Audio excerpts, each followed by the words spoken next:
बिस्मिल्लाहिर्रहमानिर्रहीम। आज मैं दहशतगर्दी की अदालत में पेश हुआ। थाना खन्ना के मुझ पर 2 केसेस हैं और अगेन मैं यहाँ ना मौजूद था ना मुलव्विस हूँ।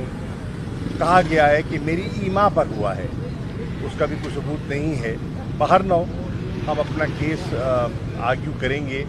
आज मैं हाज़िर हुआ था और मुझे क्योंकि जो हमारे जज हैं वो अब तब्दील हो गए हैं, नए जज साहब ने चार्ज संभालना है, तो तारीख बढ़ गई है 10 जुलाई की। मैं 10 जुलाई को फिर हाज़िर हो जाऊंगा।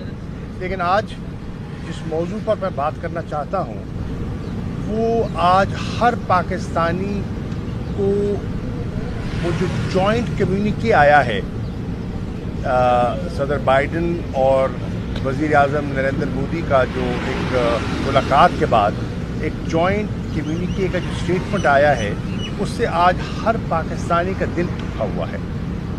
पाकिस्तान की जो काविश है, जो हमारी कोशिश थी दहशतगर्दी को नेस्त व नाबूद करने में, उसको रिकग्नाइज़ नहीं किया गया।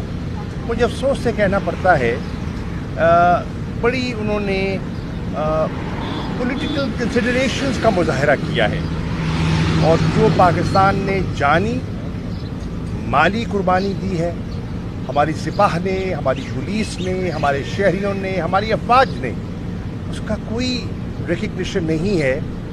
हर पाकिस्तानी, जी शऊर पाकिस्तानी को वो स्टेटमेंट पढ़कर जो मैंने पढ़ी है, तकलीफ़ हुई है। अफसोस की बात यह है कि कहीं जिक्र नहीं है जो इंसानी हकूक़ की पामाली हो रही है मकबूजा कश्मीर में, उसका तज़किरा ही नहीं है। जो हिंदुस्तान में अक़लियतों के साथ जो सलूक बर्पा किया जा रहा है, बिलख़ुसूस मुसलमानों के साथ, उसका जिक्र ही नहीं है। आज अमेरिका के अंदर बहुत से कांग्रेसमैन, बहुत सी आवाज़ें इंसानी हकूक़ की जो पामाली हो रही है उस पर आवाज़ें उठ रही हैं। लेकिन बहुत से हमारे ऐसे ऑर्गेनाइजेशंस जो अलंबरदार हैं इंसानी हकूक़ के, न जाने क्यों खामोश हैं।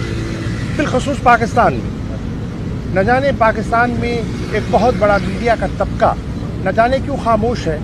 ये चीज़ें काबिल गौर हैं और इस पर हर पाकिस्तानी जो है वो गौर व फिक्र कर रहा है और इस स्टेटमेंट को तशवीश की निगाह से देख रहा है। शुक्रिया।